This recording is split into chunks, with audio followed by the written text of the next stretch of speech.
right, before we get into this episode, let's thank our sponsor, the amazing Four Sigmatic.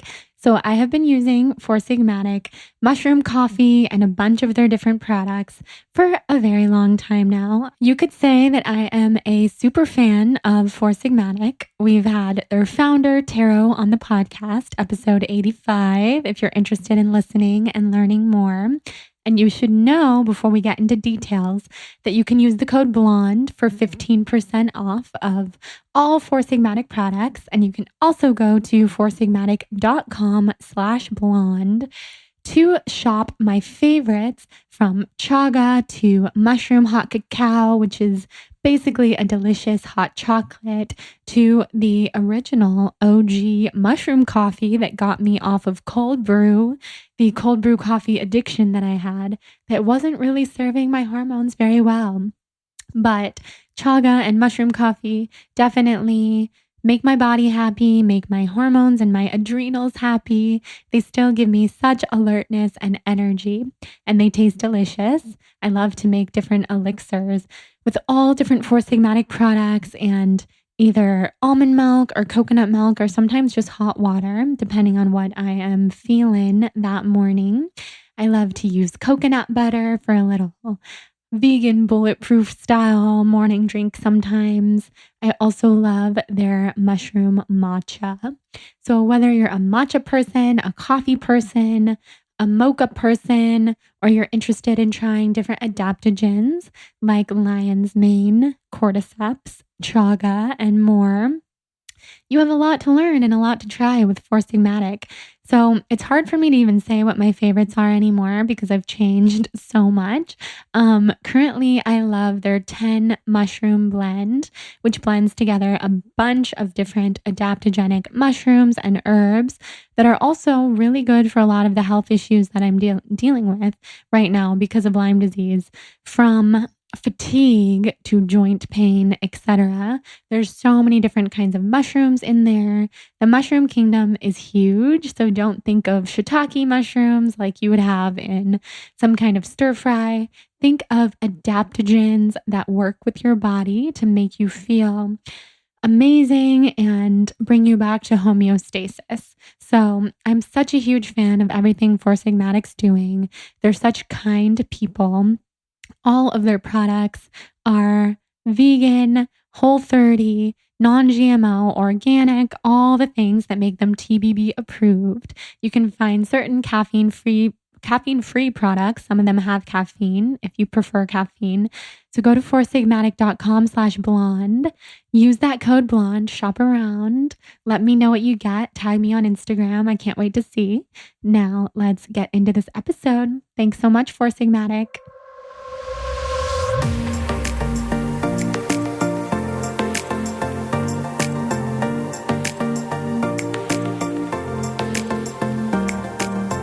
Hello and welcome to the Balanced Blonde podcast, Soul on Fire.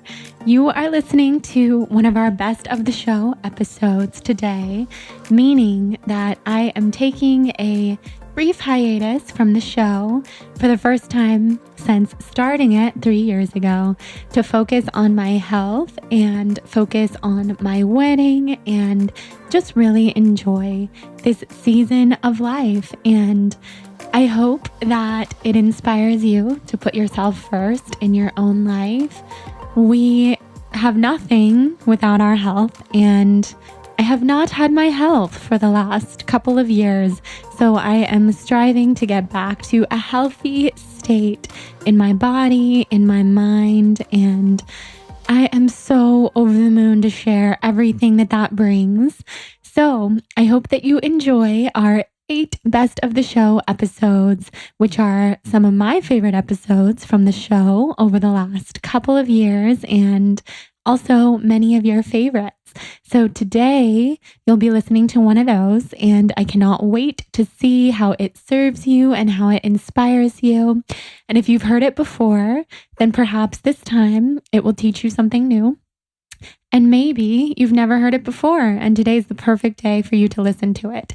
So whether it's the first option or the second option or something else, I know that you're here for a reason, and sit back, relax, and enjoy. I'm so excited to come back and host new episodes and connect with you guys. But until then, please enjoy these episodes. If the podcast inspires you, I would love and be so honored for you to leave a rating and review on iTunes and send me a screenshot to jordan@thebalancedblonde.com.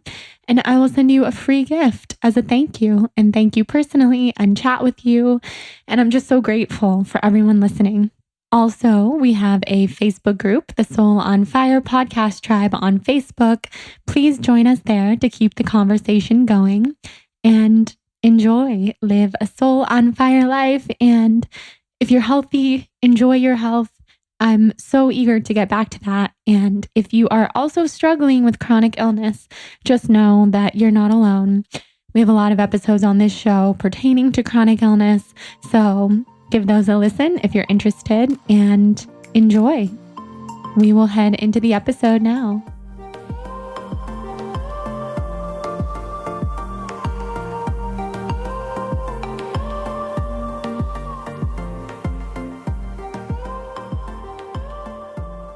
Right. I know. So you're here. We're talking about your book, and I'm just so excited. I'm so excited to meet you. It's such an honor. I am just so flattered that you wanted to hang out with me for an hour. I'm so flattered that you came. So it's actually perfect because I'm about to take a little hiatus from podcasting for the first time in 2 years. Wow. To focus on my health because I've been really sick with Lyme disease and just haven't had the energy to. Wow, I need to talk to you about that. I think I got Lyme disease this summer. Are you serious? I was in the hospital 10 times. I was on my ass for 2 months. Oh my gosh. I lost 20 pounds. They tested my blood for everything and couldn't solve it. And we can talk about this offline or whatever, but it was so interesting. But honestly, no doctor could figure it out. They tested my blood once for Lyme disease, but then everyone on the East Coast, where it's super common, was like, no, everything you're describing sounds like Lyme disease. And Lyme disease is like famously a shapeshifter. It'll imitate things and be very confusing. Exactly. It took me a decade to get correctly diagnosed. A decade. So I finally found this incredible Lyme doctor who I think you should see if you have any thought that you might have Lyme. I can give you all her information. I would really appreciate that. What are your symptoms? Do you feel better? I do feel better. I still, basically, I went on this amazing 2-week adventure across the Alps, a road trip around the Alps. And I was just full on Sound of Music, traipsing through every field, right? Swimming in grass, okay? Uh-huh. And then the moment I landed back in Los Angeles, I got 105 fever and was so weak, a weakness that I've never known. Picking up a potato chip felt like labor. Mm-hmm. And I was sweating the bed, completely soaking it with my sweat. And just really, it was really fatigue, loss of appetite, insane. I would get 105 fevers 3 times a day. And then right when the fever would break, I would pour sweat. And then all night I would sweat. I mean, I slept on 6 towels every night and just would trade them out. And I went to the hospital so many times. But it was interesting. Never had headaches. Never had joint pain. Well, that's not true. I had hip joint pain, which was very weird. It felt like what I would imagine being 90 years old feels like. And that was really my story for about 2 months. Lost 20 pounds. And then, it's interesting. And it kind of ties into, I'm sure you have lots of wisdom about this, the mind's power over the body, the subconscious mind, the body, all these things. So right before my book came out, I was better. Like something about my body and knew it needed to lock it up because I was about to go do a lot of book signings and promo, and you're not allowed to be sick right now. And it just said, okay. Oh, and I forgot to add, I had some sort of gastritis, which the doctors think was a stress ulcer caused by the... So anyway, long story Wow. short, my final symptom, I feel 100%, except about 2 nights a week, my legs in the middle of the night will experience a bone crushing pain. It feels like someone has my shin in a vice and they're just cranking it till it breaks. And if I get up to go to the bathroom or to get like pain medicine, it feels like my bones are made of glass. And it only happens at night and it travels. Sometimes it's in my right leg, sometimes it's in my left leg. It's very odd. I have that. You have swear everything you're saying sounds like Lyme. And you're right. Lyme presents itself in so many different mysterious and confusing ways, which is why it's so hard to diagnose and it's so controversial and misdiagnosed all the time. You're telling me you have had it for 10 years? I think I've had it for 10 years. So I finally found this Lyme doctor. I was diagnosed in June after being bedridden for close to a year, Wow. but functioning for the last decade, but like always a little bit Diminished. sick and always a little bit sensitive. And over the last 5 years, haven't been able to drink alcohol and like Wow. just certain things where my body would just reject Oh my what other gosh. people can do with ease. Oh my Extreme gosh. fatigue. I had head to toe hives from January until June, and I still have like partial hives. So it's been Bless wild. you. It's been wild, but Aren't you? Isn't there something that brings you joy just knowing that you can call it something? Like Yes. that was really hard for me. All these doctors are like, we don't know what it is. And I mean, I was getting CAT scans. They thought I might have cancer because oh my gosh, that's terrifying. when you have what's called in the medical world fever of unknown origin, they have this whole rundown of things they got to test you for because your body is clearly freaking out about something, and it can be. They tested me for testicular cancer. They scanned my bones, all these things. Everything just kept coming back negative. Which, in an interesting way, I've never been one to go to the hospital. I've been healthy my whole life, so I've never actually checked under the hood to make sure I'm all good. right. And so it's actually kind of nice to know that all these other things are fine. Yeah, it's nice to get fully checked out. I'm the Yeah. same way. Other than being like lightly sensitive and sick for a long time, I've also been a really healthy person. Right. So to get tested and finally have this diagnosis was a celebration in many ways, terrifying also. Right. So I'm coming close to this hiatus that I'm taking where I'm going to not work, not use social media, delete Instagram from my phone. Okay, girl. I know. This Liberty. is like, something I'm really, really excited about. So you're my final interview for the last, for the next What an couple honor. of months. And I'm honored because I really, really, ever since before reading your book, have just admired what you do and what you talk about. And How did you find me? I think I probably found you originally through one of your friends, as you have the coolest group of friends ever. Oh my gosh. Me and my friends talk about this. We just like think that you and your friends are so cool. And Oh my Lauren God, so and Molly kind. have been on this podcast, and I've followed So special. them for a long time. Ruthie, I spoke with on a panel last year. So your friendship, like I just kind of follow all you guys, and I think what you talk about and what you do is really amazing. That's so encouraging. Thank you. Yeah. Well, I'm glad you're on my friend group now too. I know, me too. So your book, I have like 1,000,001 questions for you. I feel so invested in your journey and got to know you on such an intimate level. It is crazy. A friend that I just made, a brand new friend, she picked up my book and she was reading it. And I'm like, I don't know very much about you, and you know everything about me. That's not fair. Yeah, isn't that weird? I know, but it's kind of fun. I mean, It's so obviously, I fun. put it out there. It's what I Right. want to do, but it is so interesting. And I'm sure, like you being on social media and being a person who speaks openly about your life, like you know what it's like to talk about yourself in a way that connects with others.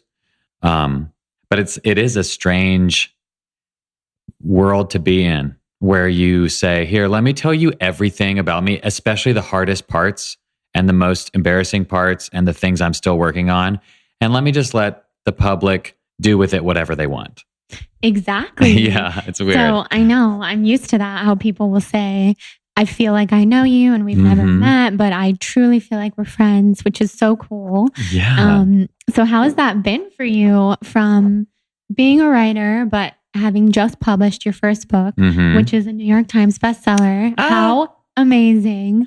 It's you should weird. be so proud of yourself. That's so cool. Well, it's been, I mean, to be very clear, it's been the most amazing month and a half of my life, for sure. It's humbling because I can't pretend to know what I'm doing. I'm just being me and doing my best. And I worked on this memoir. My editors were incredible. My publisher was incredible. I mean, the editing process is it's like therapy because I'm writing my life down and then my editors are saying, this doesn't make sense. If you're going to explain this to people, for example, let's say I'm writing a scene where my mom is angry at me and that hurts my feelings.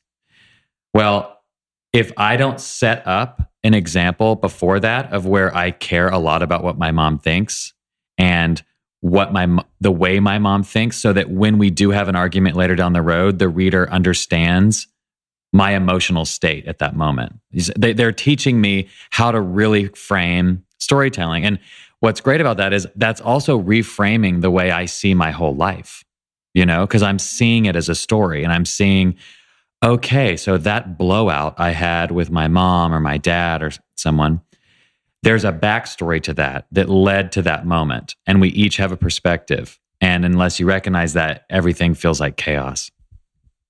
So it was really therapy. And then to kind of exercise your demons for other people to exercise their own.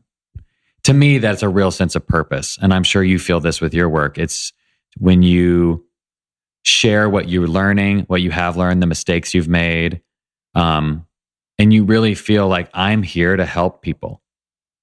And what I found, interestingly, just through the act of like writing in public and having people respond, is that the more vulnerable I am, the more raw, the more honest, the more confused, the more people respond to it. And what that leads me to believe is that everyone is just looking for clues on how to live.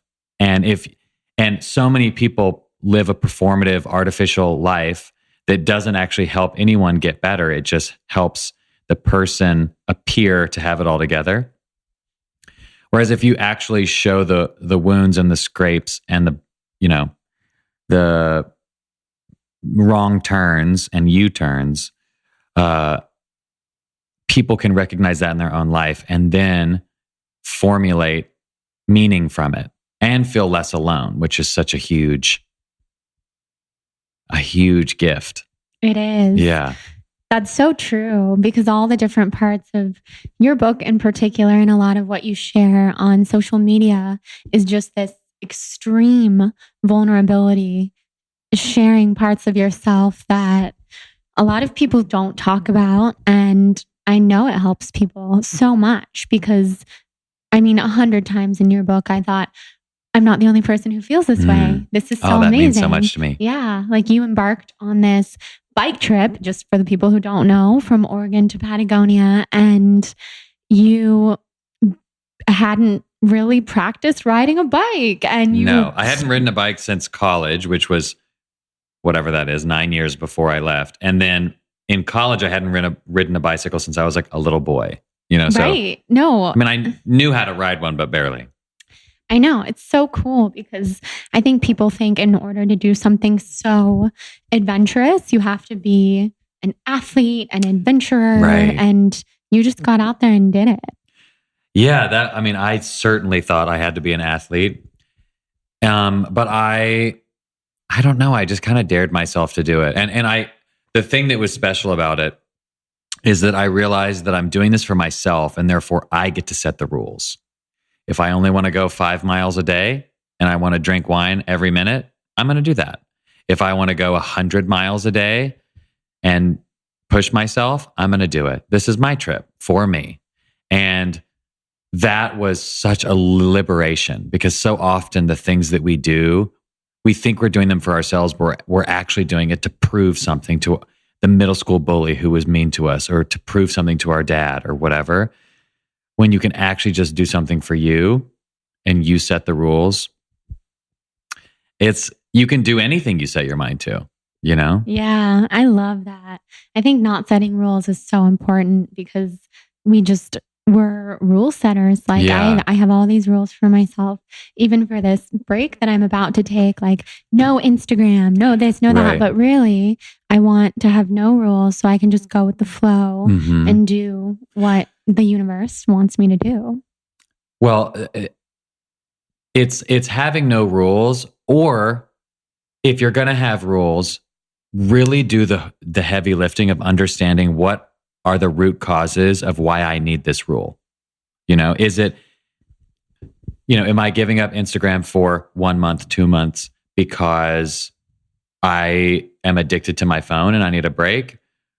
Or is it because I think it's the cool thing to do a digital detox, and I want to be so grounded and I want everyone to, if you can find the root cause, if it's really for you, then setting a rule might be good. Because if you know a weakness, I don't know. I'm just a big believer in both and. It's like, maybe you should set a rule, or maybe you should go with the flow. Just understand the root of it, which I'm sure you do. That's a really, really, really good tip. I love that, because that goes back to just having these boxes for ourselves. But if you have the both and, you can go with the flow. Yeah. I love that. I know. I love that too. So something that I loved about your book that I found really interesting was changing the names of a lot of the people in your book, your friends, probably most people in the book. Right. How did you decide which names to change and which names to choose? I know. Well, what's funny about that is some of the names I changed and some I didn't. And some of the ones, like some people's names I changed and I don't remember why. They didn't. I definitely wanted to change the name of like Weston, for example. His real name is Philip, and he's happy to be Philip, and happy to be known. I dedicated the book to him. Yeah. But I just wanted to give like one layer of anonymity to him, just because he's pretty buck wild compared to me, and, doing drugs and having sex and having a good time and really teaching me a lot. But I just wanted to give him the slightest layer of anonymity so that someone would have to do a little work to figure out, even just the smallest amount. I equate it to Sia. You know how Sia wears those wigs? I mean, you can Google what does Sia look like, and it's the first photo, so it's easy to find out. But because she does that, there's just one step removed where when she's probably walking around, I mean, I've seen her here in LA, and no one recognizes her at a restaurant. She's just sitting there. I mean, she's one of the biggest pop stars in the world. She's just giggling, laughing, talking to her friends at a restaurant. Not a single person walks up to her. Yeah. And she's huge. I mean, she's as big as Katy Perry or something. Right. And so not that my book will ever be big enough to where anyone cares who Weston is, but I think it is. I don't know. But it's, I just wanted to give him that little iconic, I don't know what. That's cool. Yeah. And other ones. So in order to finish my trip and work on this book, I did a Kickstarter campaign. And one of the prizes, if you gave a certain amount of money, was you get to name a character in the book. Oh my God. Yeah. That's so cool. So about 6 people got to do that. And generally what the names I changed for them were like my close friends, because those are really respectable, lovely people, and who wouldn't want to be that character in a book. And some of the people who got to name a character, they wanted it to be their son's name or their daughter's name. And so I made sure it was really special people that they were named after. That's so cool. Yeah. I think that's awesome. It made it really personal. It did. I spent a lot of time trying to think, I wonder who this is, just being familiar with like your friends as I follow you and saw like a lot of the photos from the trip and who visited you. Yeah. And I went down the little rabbit hole of finding out who Weston was. It's really fun. Yeah. Yeah. So I thought that was really cool. It is fun the book. There's like a second layer to reading the book. So you pick up the book at a bookstore. It's about a guy riding his bicycle from Oregon to Patagonia. How interesting. Then you find out, oh, wait, I actually live Instagram the whole thing and they're all still there. You can like go see things if you do a little digging. Then you can like see the real Weston on Instagram and then go to his Instagram and watch him living his life in the woods barefoot now. You know, he makes like amazing leather products and skins animals and is just like a mountain man.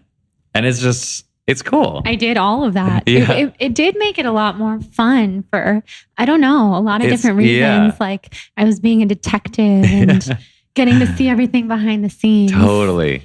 So something else that is a huge part of your book is the theme of religion and you journeying through Christianity and ultimately coming to this place at the end where, I mean, you can describe it like you've journeyed so much from where you were in the beginning as this total Christian, I would say, full to really open at the end to kind of anything. So tell us about that and what's your relationship now with Christianity? Yeah.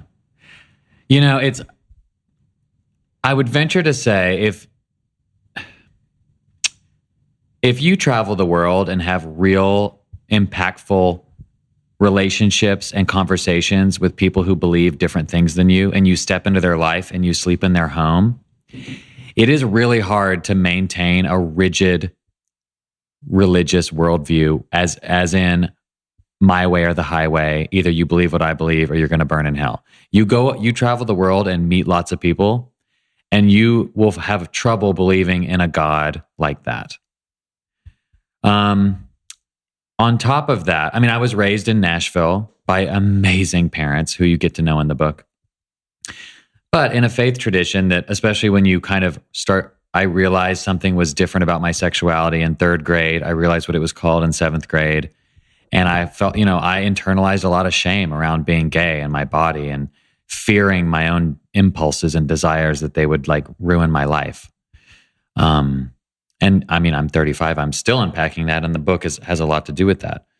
But, my evangelical Southern Christian culture taught me that part of who I was a disease caused by the dark side that was out to destroy my life. Whereas the calling of my heart is, no, this is about who I want to love and spend my life with. And it feels like one of the most positive things about me, but it's being labeled as one of the worst and most dangerous. So that is a very intense thing to tell a developing brain. And so what it did is it just led me on this quest. And in my youth, my response to feeling like I was innately bad was to become the best boy ever. Student body president, nicest kid in school, president of everything, and double down on my faith and I went to like the gay cure, camp thing. I ultimately, to the point where I was completely celibate. I had my first kiss with a man at age 28, And so that's how dedicated I was to being good. And it was in my mid-20s, right around when I decided to take this trip. I was 27, 28. And I was like, okay, when I turn 30, I'm going to go figure my shit out because clearly I have things to figure out. And I just was having this crisis of I dove so deep into this faith system that so much of it is so right.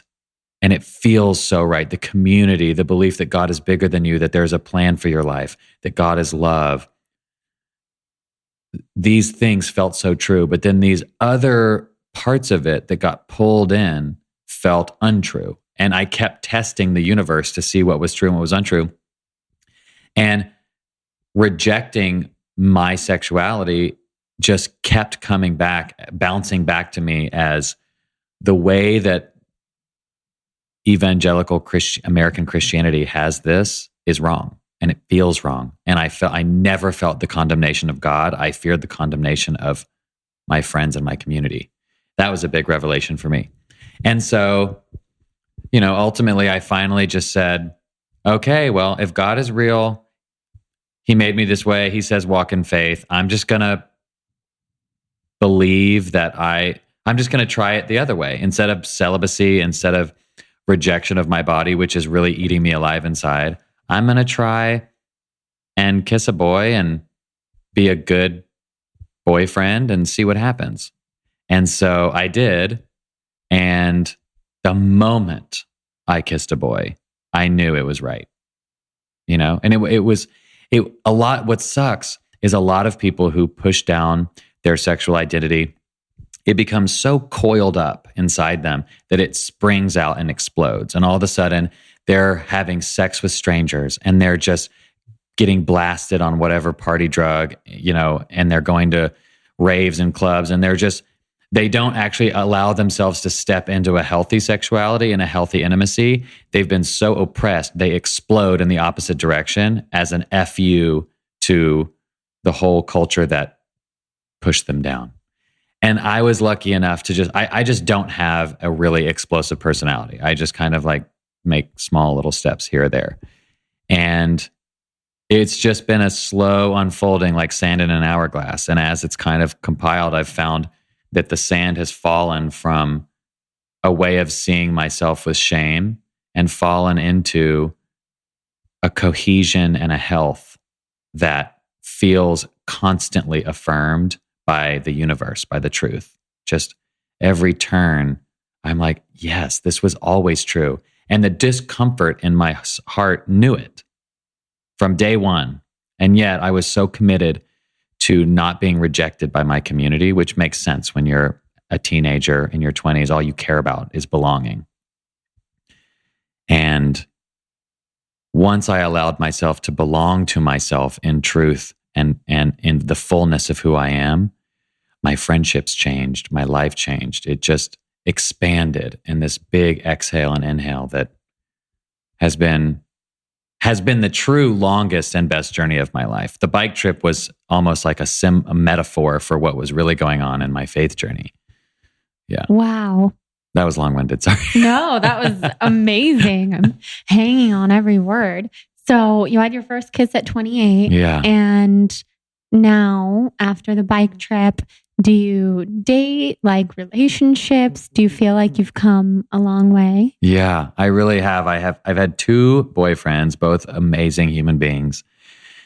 But I in some way, I do feel like a child, you know, like most people have their first boyfriend or girlfriend at, I don't know, 17, 18. And then, so really I'm about 25 years old in the dating world, even though I'm 35, I'm a decade late. Right. And so I'm still kind of learning things about codependency, about, I don't even know. I have a lot to learn. Right. But, or like when a relationship doesn't work out, it doesn't mean, it's not a true indictment of you.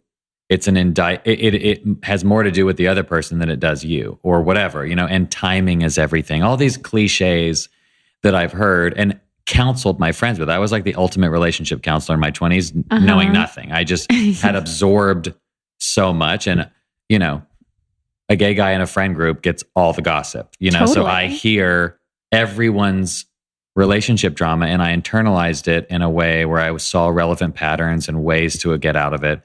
But then now that I'm an actual person dating, living in the world, I have to give myself the same counsel I gave others, which is funny. Yeah. It's not always as easy. No. But I'm loving it. I love going on dates. Oh my gosh. I mean, as you can see, I'm extroverted. I like meeting people. And I don't know. I like kissing boys. It's fun. Yeah. Yeah. It's a huge part of life that you missed out on for a long time. So getting to enjoy it now must be just such an addition to your life. It's interesting because having your first kiss at 28 sounds sad, but there's a song, I think it's like a Scottish sailor song, but it's the longer the waiting, the sweeter the kiss. And it's about like sailors going off and leaving their beautiful wives behind and coming back at the end of the winter or whatever. And I really felt that in my life in the sense where I wasn't a 14-year-old fumbling in a closet kissing somebody and not knowing what's going on because I didn't have a fully developed brain. I was a 28-year-old adult who had experienced so much wonderful life, loved his life, and is missing this sweet piece of intimacy. And this sweet boy took me to a beach with a bottle of wine, and we sat there, and he kissed me. And it was so magical. The twinkling lights of San Diego in the distance, boats in the dock, little beach. And I was like fully myself, fully a conscious adult, witnessing this like adolescent moment. And I wouldn't trade it for the world. It was really full of magic. Yeah, I love that. I'm a huge believer in everyone's journey is different for a reason, and timing is everything. Mhm. So that timing for you in your life, although by some standards could be considered late or Yeah. whatever, was perfect for you. It was meant to be that way Yeah. for you. Also, so that you could share your story with so many people and help so many people. Yeah, I think the timelines we set on our own lives are such self-sabotage. Now, I understand with women and biology, there's certain things where you're like, I better pop out a baby or it's going to get dangerous. Like that Mhm. timeline makes a little sense, even though I still think women should be freer. And I know it's expensive, but I have like a bunch of girlfriends who froze their eggs Right. because they're like, I'm trying to live my life and figure it I out. think it's And so like, smart. and I'm like, wow, I think that's hopefully as it becomes more ubiquitous, the price will go down and it become more normal. Cause I mean, my mom had me at 35, which is not old, but Right. it was in 1982, Exactly. and she said, I'm so glad that I did, because when I started having you kids, I had lived enough to where I had no regrets. I never felt like you kids took something from me like my youth. I was ready. Yeah. And I find that to be really cool because my mom was so down for having kids. Yeah. And your mom lived a lot of life. Oh my gosh, she walked across America. Yeah. Yeah. For everyone listening who doesn't know, both of your parents walked across America together. Yeah. And wrote lots of books about it. Yeah, and 3 or 4 books about it. Yeah, How we're National cool. Geographic. We're on the cover. It's really cool story. Yeah. So you really followed in their footsteps in a Yeah. way, but also Truly. did your own thing, like in a Yeah. much different way. Speaking of your mom, who's at Coral Tree down the street, which I Yeah. love. I fell in love with her in the book. She's a huge character in the book. We get to see so much of her. And the final chapter, where you're hiking together and coming down the mountain in the pitch black, pouring rain. I swear the horror. I had anxiety like I was there. Like, your mom is older, coming down this she's 67 at that time. 12-hour hike, something like that. Oh yeah, straight up a mountain and straight down. Yeah. I mean, that you should just know that chapter is like something that will stick in my mind forever. It's Thank so powerful. And I was so sad that it was over because that's the end. And Yeah. like the final sentence, I believe, is about her, right? Yeah.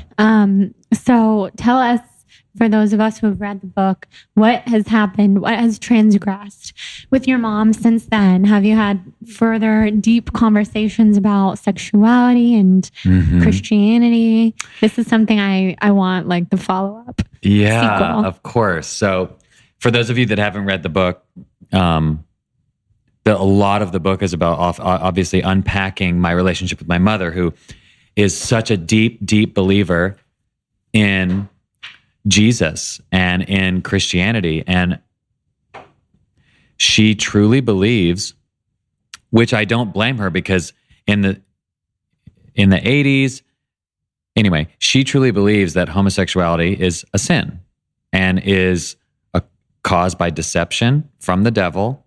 And I don't know if she would say it means like you're not allowed into heaven, but she definitely believes that it will ruin your life. And I mean, as she's raising us kids in the 80s, tens of thousands of gay men are dying of AIDS on the news like every month or whatever it was, every year. And the horror. And then she's at church and they're saying, see, this is the wages of sin is death. The Bible says this. It clearly says men sleeping with men is a sin. And she's watching her little son. And, like, can you imagine? It's horrifying. And then I'm standing here as an adult asking her to reprogram 70 years of belief, not to mention when she was a single mom, my dad left and she's raising 3 kids alone.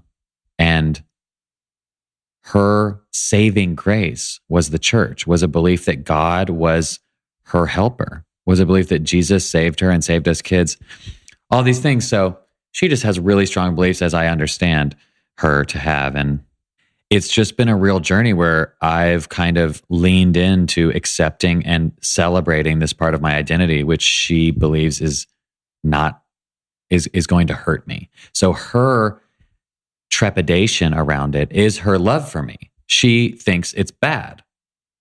And it's not because she's a bigot. It's not because of this or that. She's trying to protect me from hurting myself. And she thinks I'm making a mistake. So it's just been a big journey. And even like the amount of honesty I have in this book was really hard for her when she first read it.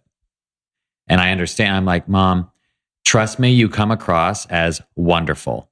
You really do. And I'm so glad you said that because I wanted it to be honest. It's like, you're like the greatest person I know and I'm obsessed with you. And we just have differing beliefs about some important things.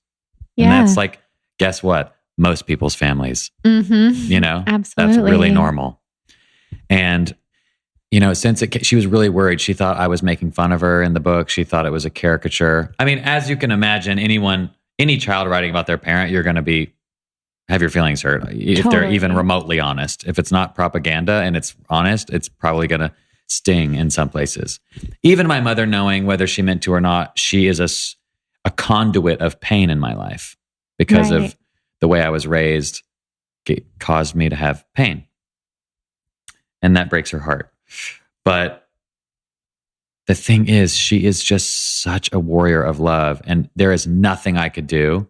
I'm talking about I could be a full-blown murderer and she would still visit me in the hospital every day. Right. Or in the she prison. Seems like that kind of mom. And because love is her true first language. Yeah. And to this day, I've had some pretty strong come to Jesus emails with her where I'm like, you can't talk about this anymore. I don't, one day I'm going to marry a man and I don't know what to tell you, but that's going to happen. Right. And she receives it and she respects me and I respect her and we just have boundaries.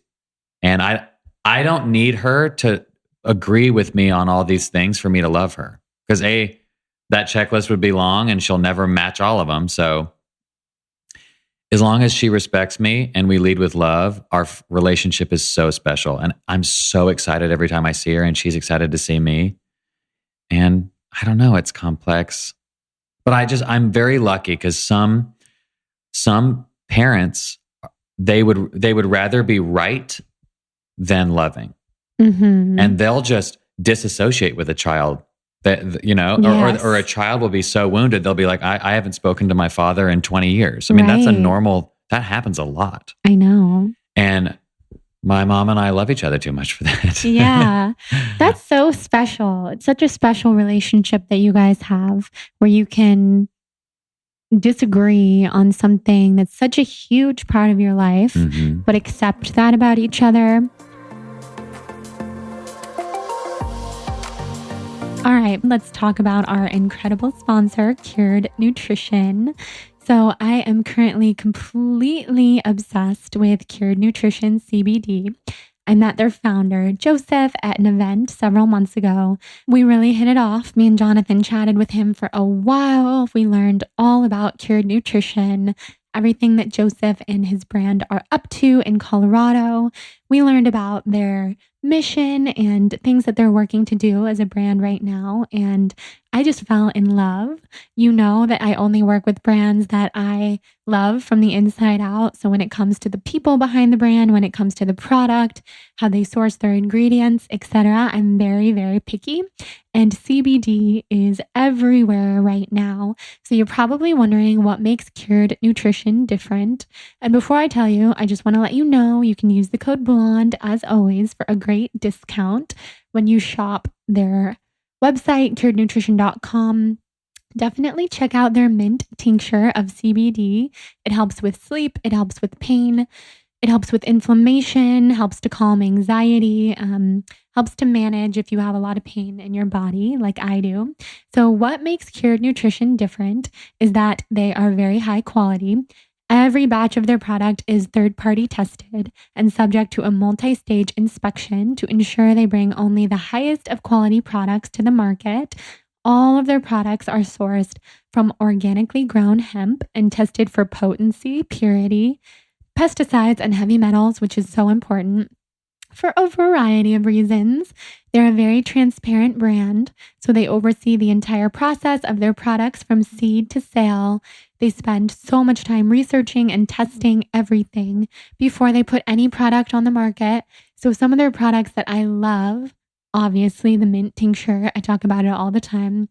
I take it every time I need a little easing of my anxiety, and it also helps me sleep. I also love their pain balm. It's like a shea butter, kind of almost like a deodorant stick that you would rub on your body, except for pain. And it's so amazing. I use it on my hands all the time since I have felt a lot of pain in my hands from having Lyme disease being buried in my joints. Also, they are big on community and vision. They're a collective of heart-centered people. They are drivers of positive change, and they're just all about promoting a healthy regulation of the central nervous system. That's what CBD is for. So check out curednutrition.com. Use that code BLONDE. Know that they ship nationwide. They oversee everything. They're pure and potent. They even have food. They have tinctures. They have treats. They have everything you could ever want. So enjoy. Use that code BLONDE. Let me know what you get. Tag me on Instagram and have fun. I mean, yeah, like you said, every family has that. Like, we all have these huge elephant in the room type of disagreements. And it's just a matter of, do you accept it and work past it and love this person, or let it deteriorate your relationship? I mean, yeah, I would venture to say the vast majority of people struggle with something like that. Mm-hmm. And I don't know. I think it's a combination of, I'm very lucky that I have a mom who leads with love forever, and we both also lead with humor. Like, we can laugh, which is really important. And also, I feel, as you noted, I have such a wonderful and rich community of friends that make me feel such belonging and such safety and such unconditional safety, where no matter what, they'll be by my side forever. And so that creates this inner foundation of me where I don't fear standing on my own 2 feet for myself. A lot of people, they're like, well, if I really had this hard conversation with so-and-so, they might leave me. And so I'd rather just live a lie or hide forever and deal with it. And I don't have to do that, because I've like really cultivated a strong foundation of humans in my life. So I think if people could really find strong belonging in their relationships, it would actually liberate them from a lot of subconscious fear that's pulling the strings of their life. They just fear abandonment. They fear rejection. And all these things in their life that they're doing are actually being decided by that fear, not by their mind, not by their true willpower. And if you can root out that fear, you start to feel invincible, and you can start pursuing your passions. You can take risks. Yeah, so that's what I'm about. Yeah. Wow. That's amazing. And I totally agree. Taking risks is a huge part of your life. I mean, you left what you were doing to go on this bike trip, and that's a huge risk in itself. So do you feel like that was the catalyst to living that way, or were you always like that? No, I wasn't always like that. I mean, I guess when you grow up in cute little Nashville, Tennessee, and you sight unseen just moved to LA for college, that felt like a little risky. And my parents are like, we walked across America. So I was raised to be adventurous. I will say that. And I was raised very much with unconditional love. Like my parents in that way, they were like, you want to be a mechanic? You want to be a Disney animator? You want to be a marine biologist? Like you go for it. And that's really freeing. But, there's a lot of mitigating factors to taking risks, whether it's a really expensive mortgage, whether it's kids, whether it's a sick family member that you got to take care of. There's a lot of reasons people can't take big risks.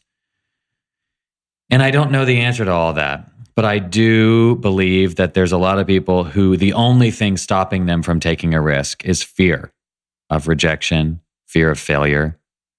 And if those are your barriers, I think we can get over them, and they can be encouraged to take those risks through like hearing stories like mine. Yeah. And maybe, it lights a little fire. And then even so, if you have big mitigating factors, I think there are small, hopeful adventures and things you can do for yourself that you can set on the horizon and start moving towards and set your intention to do this or that. Take this 1 week trip, do this, that will bring sanity back into your life. Because there's some people get so caught up in taking care of others and they don't prioritize themselves. And I think a person who does not prioritize their own sanity isn't a service to anyone else or themselves. I totally agree. So what are the ways that you do that? What are your self-care techniques and things that you do to make sure that you're taking care of yourself? I do prioritize exercise. I just have, because I'm so heady and I'm such a thinker, I always want to make sure that my body, I don't even know, gets the energy out. There's another language in that I need to express. And I sleep better, all these things. I just, you feel better when you have energy and your body has been treated well. What kind of exercise do you like? I just work out and run stairs. I don't know. I really wish I would like to do yoga and all these more holistic experiences. But yoga is expensive. I don't know. I one day I'm going to get there. But right now I just go to some crappy gym. And that's easy. Yeah. And it works. It's great. I also am very intentional about giving myself quiet mornings. So my favorite thing is waking up early, getting a nice coffee, maybe sitting in the window of a coffee shop alone and reading. And so nice. And I do that almost every morning. You do? Yes. Oh my God, that's like my dream morning. And it's because I'm a writer. What else do I have to do? I know. And then I'll generally read for an hour and a half, and then start writing or whatever it is, depending. But I just like to get my brain flowing. Nice. It feels really good. What coffee shops do you go to? I really bounce around. I live on the east side of Los Angeles in Silver Lake, so I bounce around. There's a new one called Trinity that I've really liked sitting in. Cool. Because I also will end up sitting at a coffee shop all day. And so I need the place to have food. I can't just eat 3 croissants. Exactly. So I go to places where they have eggs and transition to sandwiches. I will be in one location from 9 in the morning until 5 o'clock, as if I work there. Right. And they get really used to me. That's so nice. Silver Lake is awesome for that. I know. There's a lot of options. Venture out that way more often. It's really cute. And you used to live right down the street from here, which is crazy. So I lived in Brentwood for 2 years while I was going to law school. And I loved the drive down San Vicente, then on to 7th West Channel and zip down to PCH. It was about exactly 18 minutes to Pepperdine with no traffic, which was I could listen to a bit of a podcast, or I could call my mom or my friend. And it was the perfect little commute through beauty. And now I don't have a commute ever because I just drive to a close coffee shop. And so it's funny. The grass is always greener. I kind of miss having a little commute. I know. It's nice. That drive in particular really special, is my favorite drive. I try to do it as often as possible. Just go down to Malibu and be by the ocean. It's so nice. I know. So you go to a coffee shop almost every day. And what is your writing process like? Well, It depends. So if I'm writing for Instagram, it is just whatever I learned generally. So I only post when I have a new idea or when I've learned something. Which is why you're such an awesome person to follow, because there's none of that like fluff in between. And I'm not trying to I'm not looking at an algorithm to see, oh, you get the most likes at this hour. Exactly. I don't give one shit about that. It's just authentic. Yeah, I just want to express what I'm learning and share it. I'm so excited to learn something new or see the world in a new way or have a friend blow my mind with some new tidbit of wisdom.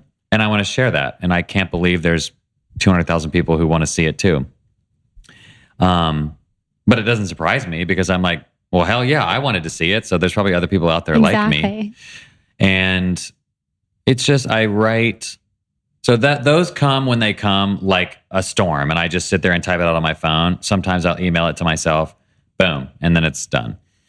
When I'm working on the book or a longer essay, I sit at the coffee shop and I try to create a rough outline. The nice thing about writing To Shake the Sleeping Self was that it was a physical journey. So, after California comes Mexico. After Mexico, countries, you can't jump around. I can't imagine writing a memoir about your whole life. Where do you even start? Exactly. And as I was writing, things would just come to me. It'd be like, as I was in Mexico, I thought, this is where I feel like I want to talk about my childhood. I could just feel like as you write one thing and you put a building block on there, you step back and you're like, I feel like this would come next. There's something in your spirit that just kind of knows what it wants to see next. Yeah. And so I just kind of followed that all the way down. That's amazing. And I mean, the best advice, I got about writing was, it's like how do you eat an elephant one bite at a time? You just go every little bit until you look back and you're like, whoa, I wrote 80 pages this month. What the? And you didn't notice you were doing it because you were writing a page a day, or some days you'd write a paragraph and the next day you'd write 4 pages. You don't even know where they came from. And then it's about the slow and steady work. Exactly. And writing the next best thing that your brain is excited about. And sometimes I would get so bored writing about a thing, but I was excited to tell the story of Machu Picchu or something down the road. So I would be like, well, while I'm excited about it, I might as well write. And I would jump and then fill in the dots. That makes sense. So are you working on another book? So right now it is almost Thanksgiving and I'm supposed to pitch in January a new book. So I'm really thinking about it. I'm not sure what it'll be. I do at some point want to put out just a cute coffee table book or whatever of the last 4 or 5 years of Instagram captions, because there's just so many, sometimes you want to sit down and just open a book and read something that makes you think. Mm-hmm. You don't need a whole story, just a nice thought for the day. And I have 5 years of content of me thinking out loud that people have liked. So it'd be nice to have a physical version of that. That's such a good idea. So that's one idea. I also just would like to do a book of general essays. I would love to do a book about how much I love California, from the nature to the interesting culture of Los Angeles and San Francisco. I also have this idea of writing a book of a series of letters. So the book that made me love reading and writing is a C.S. Lewis book called Screwtape Letters.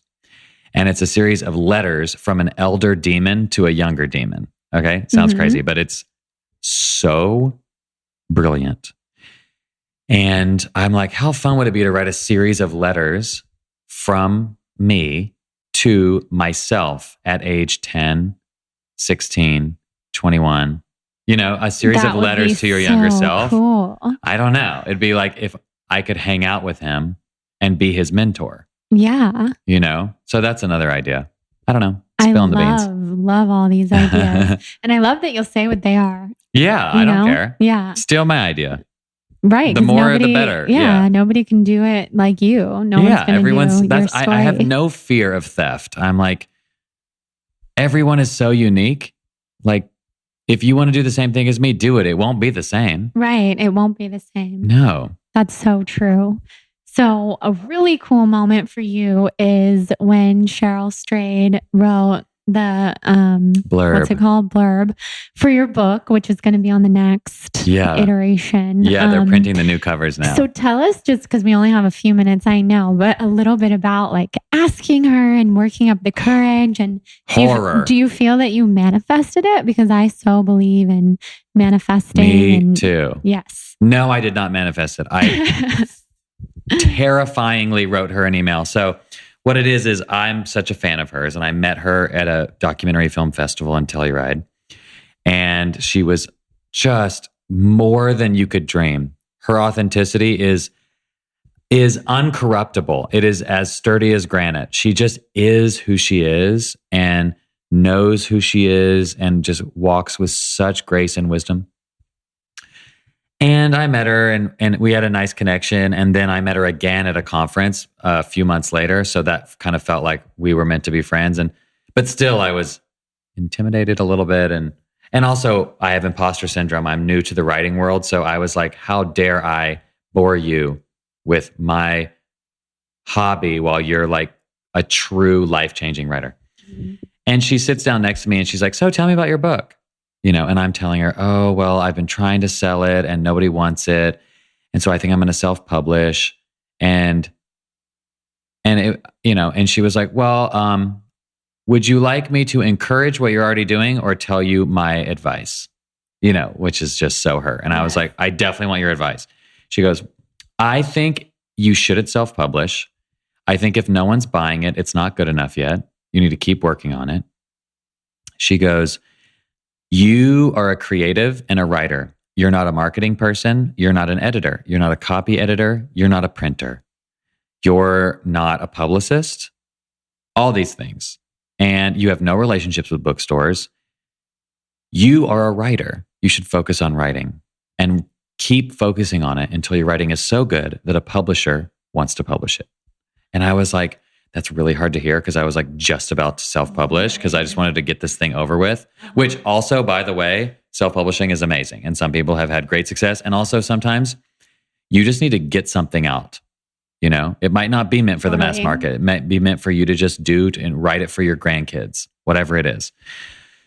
But she was just so straight to the point and so encouraging. And so then I wrote it, then I edited it, worked on it. Then I sold it to Penguin Random House, this amazing imprint called Convergent.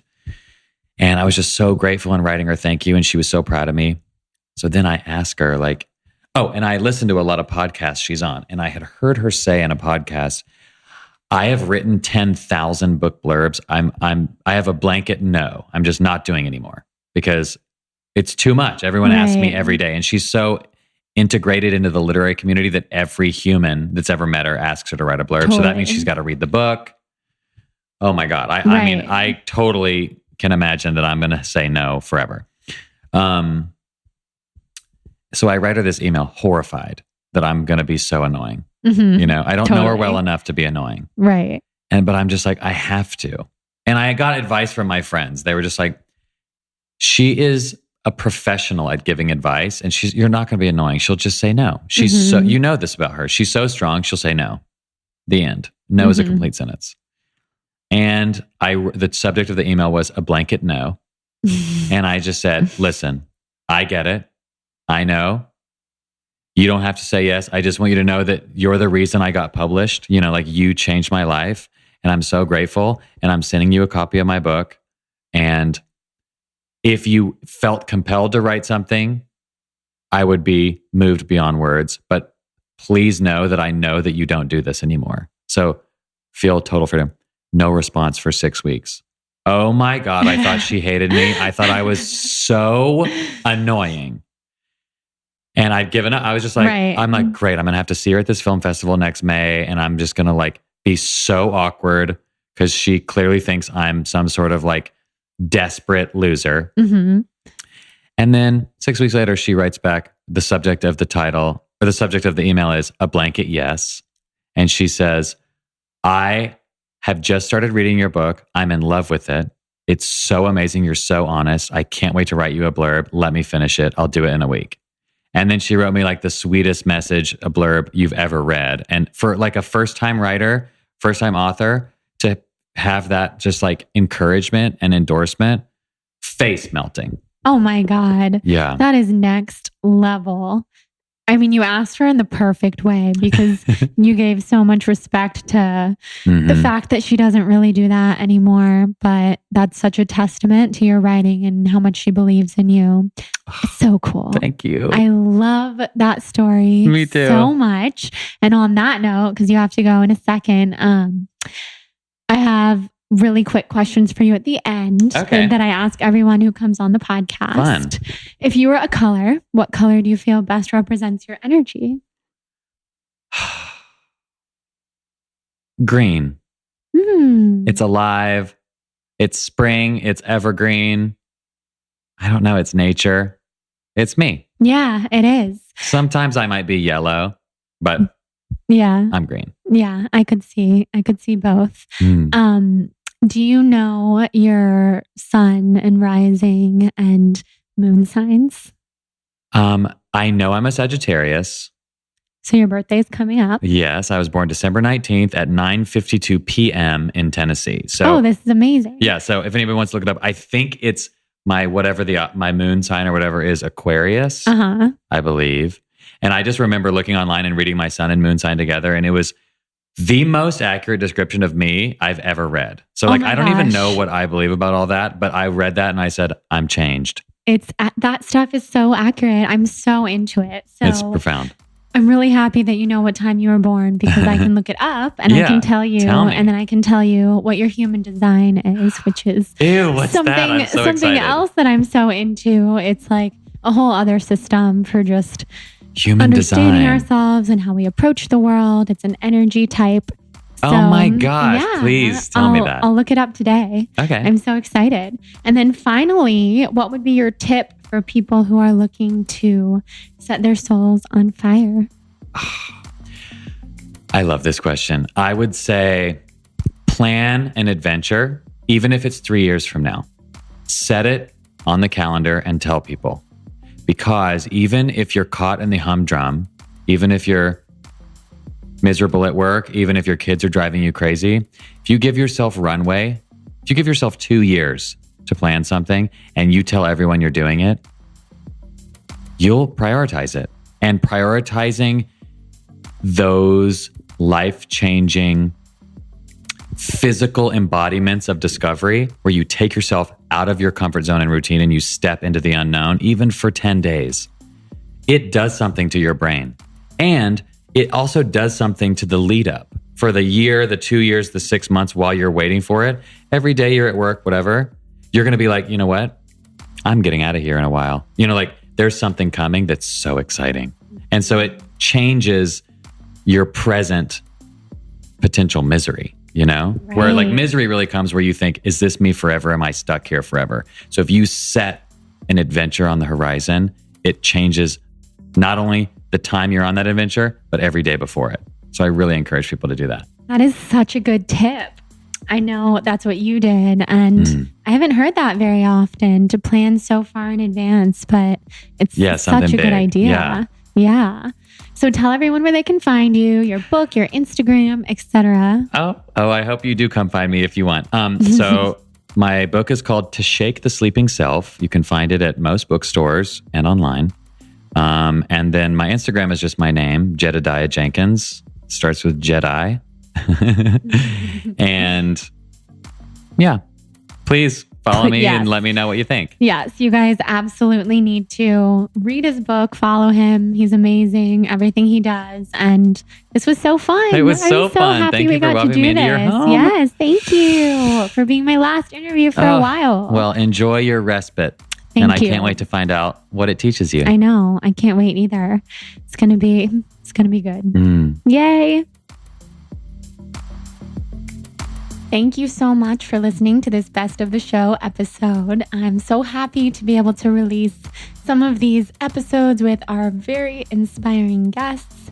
And I know some of these are solo episodes, so whichever you just listened to, I hope that you enjoyed and I hope that it served you well on your path and left you feeling inspired to live a more soul on fire life.